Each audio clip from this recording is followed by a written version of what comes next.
When railroad magnate James J. Hill curved this bridge across the Mississippi in 1883, critics called it Hill's Folly. Tonight it is the most loved crossing on the entire river, and the only one built of stone arches. This short dusk ride circles the riverfront where Minneapolis was born, and packed into half a mile of it are an exploding mill, a vanished sacred island, a waterfall on life support, and America's first hydroelectric central station.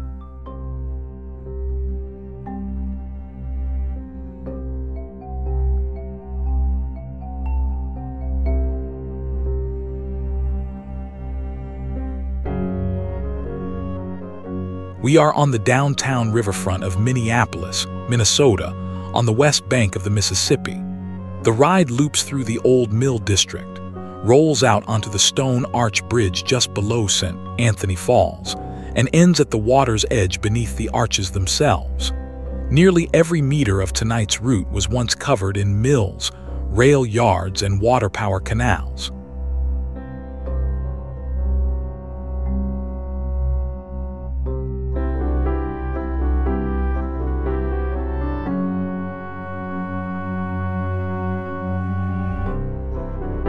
The bridge is 2,100 feet of granite and limestone, raised in just 22 months and finished in 1883 for $650,000. And you can feel its signature under your wheels, an 817-foot curve, engineered to swing the tracks clear of the fragile waterfall just upstream.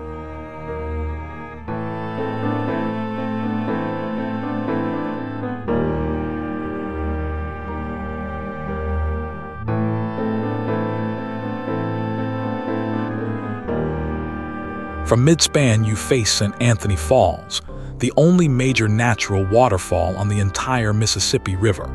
It was born 12,000 years ago miles downstream and chewed its way up here at about 4 feet a year. To the Dakota, this is Omni, turbulent waters, a sacred place long before any city existed.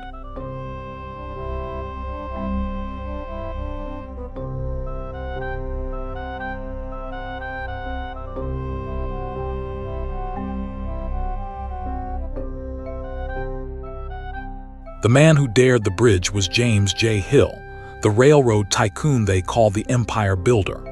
In 1883, his Manitoba Road needed a grand entrance into Minneapolis, and Hill insisted on stone, 23 arches of it, while skeptics mocked the extravagance and named the bridge his folly. The railroad that became his Great Northern ran trains across it for the next 95 years.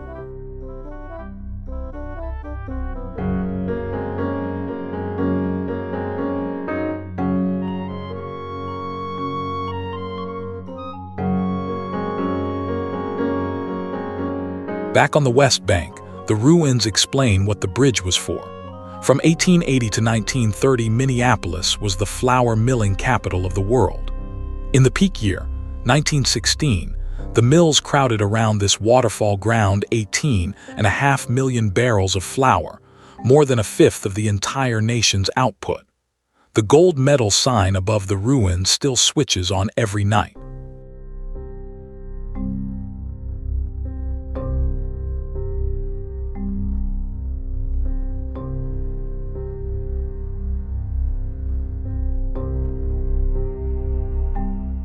It was dangerous work.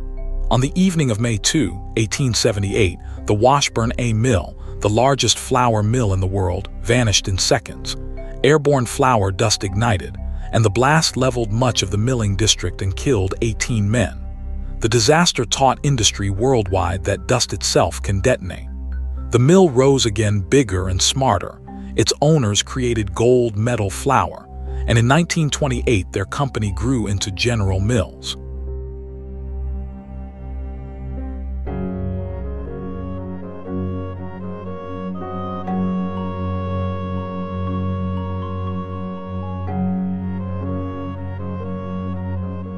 Crossing again in the last light, look for the seam in the stonework.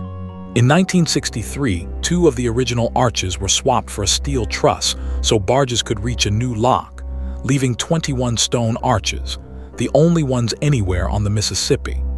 The last train rolled across in 1978. Walkers and riders claimed the deck in 1994. And after a 2-year restoration, the bridge reopened better than ever in 2025.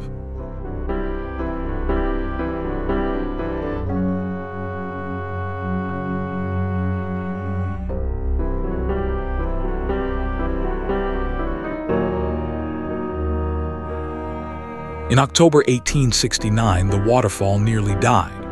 A tunnel dug beneath the riverbed for water power broke through, and the Mississippi began tearing the limestone cap apart, threatening to unravel the falls into plain rapids and take the city's power with it. The rescue took years. What holds the falls together today is a concrete apron and a hidden cutoff wall, a life support machine dressed as a waterfall.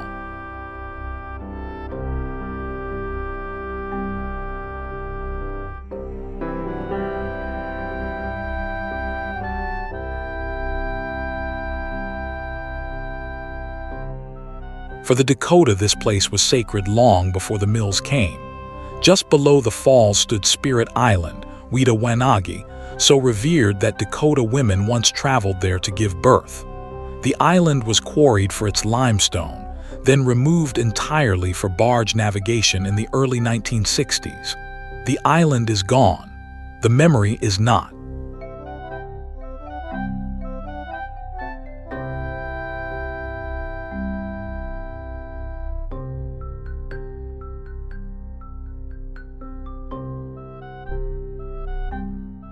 Down at the water's edge, the bridge towers overhead and the ruins of the old mill tail races spill toward the river. Across the water sits the birthplace of the city's twin, the old town of St. Anthony. Main Street, the oldest street in Minneapolis, once called Sawmill Row, and the Pillsbury A Mill of 1881, in its day the largest flour mill in the world, still crowning the far bank.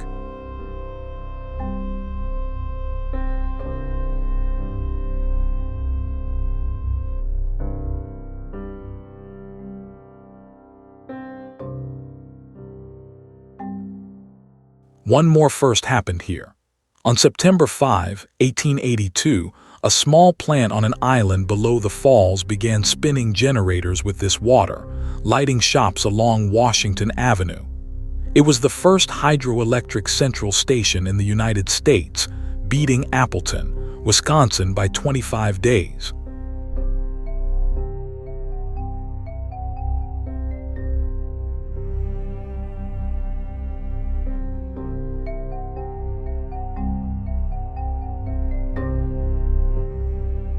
A folly that outlived its railroad, a waterfall kept alive by engineers, and flour that fed the world, all in one easy evening loop.